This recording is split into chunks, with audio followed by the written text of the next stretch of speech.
What's up everyone, it's Jan Bors, new video, and today's topic is live on tape. Live on tapes, all of them. And the reason why I really would like to change them forever, for good, just out of Eurovision. Do we need them anymore? So many questions, but I will give you answers. Let's talk.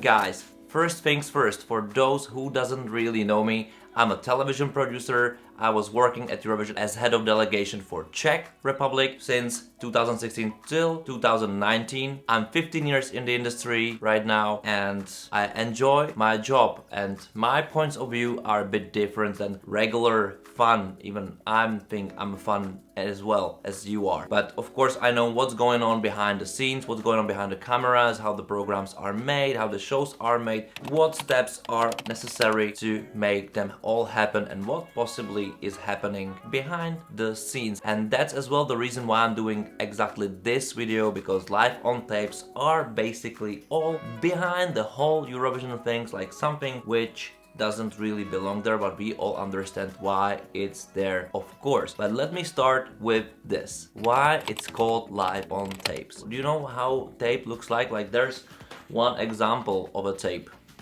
It's called VHS. It's something from the past, something like 15, maybe 20 years old history. On this one, I've got a home video.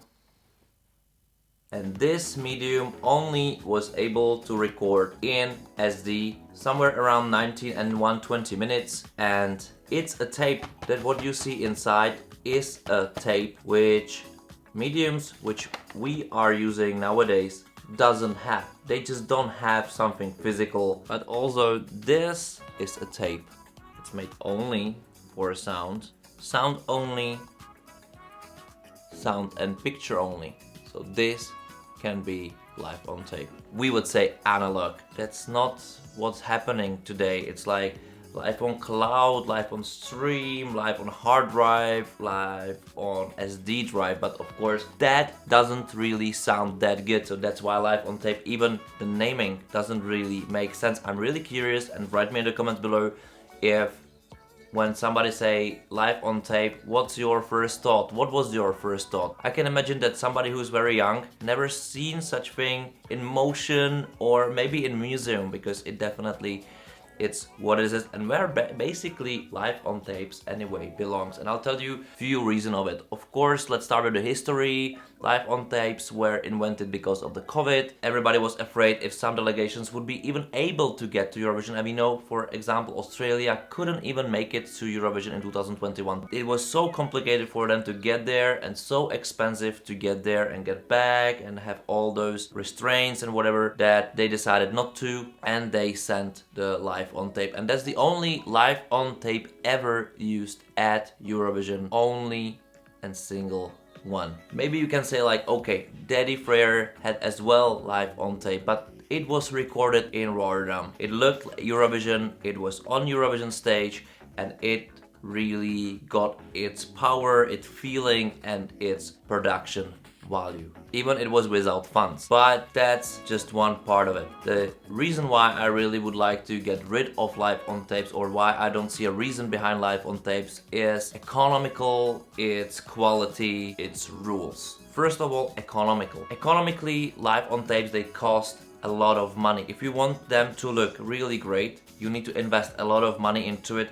But it's not just about to build some kind of studio around it. You need to borrow the studio, you need to hire people, you need to borrow all the LED panels, all the engineers, all the guys around it, all the crew. And it's not just about camera crew, because it's live, so you need to record it like a live performance. So behind each camera and the person, you need somebody in the OB1 or some other control room to record it. So you need a live editor, you need a director probably, you need a light designer or DOP or all of those people. It can be 20, 30 people crew, and maybe even more with the builders and, you know, all the people. That cost a lot and a lot of money you can't imagine. It must be probably rehearsed, very probably rehearsed. The costs just for 3 minutes, which quality wouldn't match Eurovision in most of the times, and I will do next video about my top 5 live on tapes. Anyway, the quality is not matching Eurovision anyhow. And even some countries which are using their national selection after national selection live on tapes, they still need to pay those people who are doing it. Of course, they're saving costs because they're having national selection, but they are not allowed to use their national selection performance. They need to do the strict rules Eurovision wants, which basically is, after all, the same, or almost maybe the same, but it's a bit ridiculous anyway. It lacks the feeling of the fans. It's anyway not fair because all the environments from each national selections are looking different. Those conditions for each country are not the same as well, and that brings me as well to the conditions and rules, which should be for everyone the same, but it's just elementary same. So it must be live, it must be sung live, you have few takes to choose from, no additional post-production and so on. But if you see live on tapes, you see that everybody's doing it differently. Okay, some countries decided to do it in one studio. The quality of those performances are very speculative. It didn't really look good. With all the humbleness and all the respect to those countries, of course, it's a budget thing. So you don't want to really put it on Eurovision on live. You just don't want to do it because it doesn't look like a final performance. It doesn't look great. And that's another reason why I would like to get rid of this. It's not just because it's very expensive and those money could be invested somewhere else, into the main Eurovision stage, or into marketing around it, or into social media campaign, you know, something creative, something what has much bigger value than those 3 minutes on stage, which are not perfect because you need to record it in advance. Artists are not prepared for it that much. It just makes no sense, especially for countries who doesn't do national selections, live national selections. So I don't blame any country who decided not to send it, because they're probably not really okay with the quality they produce in live on tape, and you can't blame them, because why should they ruin their own product which they work hard for several months to show it at huge Eurovision and then show like how it looked on live on tape, and we saw it even on those released. It's not the best quality. Just few of them look really better, and I don't count those from national selections. Even they don't look that great as well, because they just, you know, are empty with all the audience, without the atmosphere. So it's nothing you really want to put at Eurovision. And if we just go for the rules and you see the, I don't know, the Polish version, and then the Romanian version from national selection, then you see Serbian version from national selection, and then you see Switzerland or Greece, I don't know, it's uncomparable anyway, and it's not fair. So what I don't see as well is fair are having those kind of rule to have it live. What I would really prefer is to see the best possible product. Okay, it's post-production, it's maybe done on one camera, maybe in some studio, maybe more creative, maybe less expensive because you can edit it like a music video. I would rather have perfect picture, because I don't really care if it's live on tape. I just prefer quality on TV program. In that specific case, I don't really see a reason to have live on tapes. I understand why they happened. That makes absolutely sense. It's insurance measure because you want to make Eurovision happen, but I think that it's maybe rather to have it one camera shot live performance on some easy studio just as a singing. Imagine that you have spokesperson which are doing their work live. So you will have, instead of performance at Eurovision, your artist at your home studio, one camera or 3 cameras, but easy budget thing,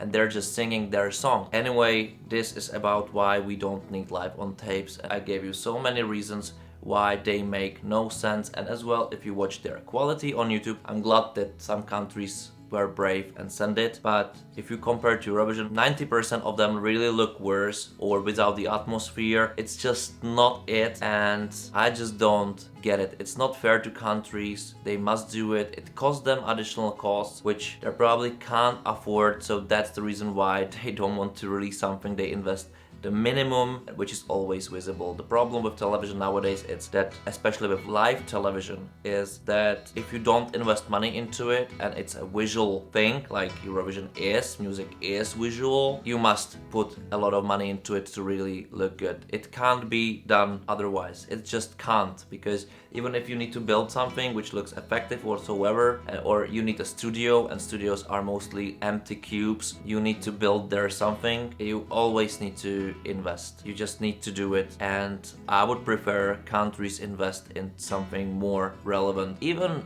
if it's just social media campaign which will be created, it will give me much more than live on tapes, I would say, and I think it will cost less tension and less pressure on the artists as well. But maybe you have a different idea about it, maybe you like it, maybe you love it, maybe you want only live on tapes, I don't know.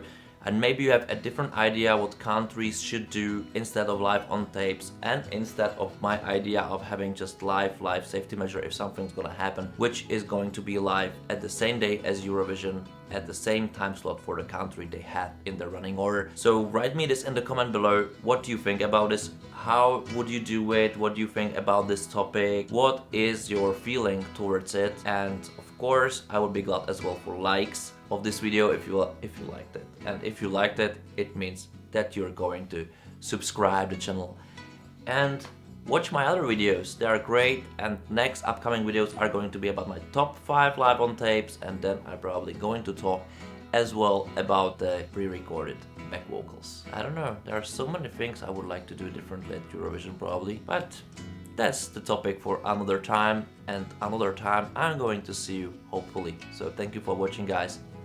Bye.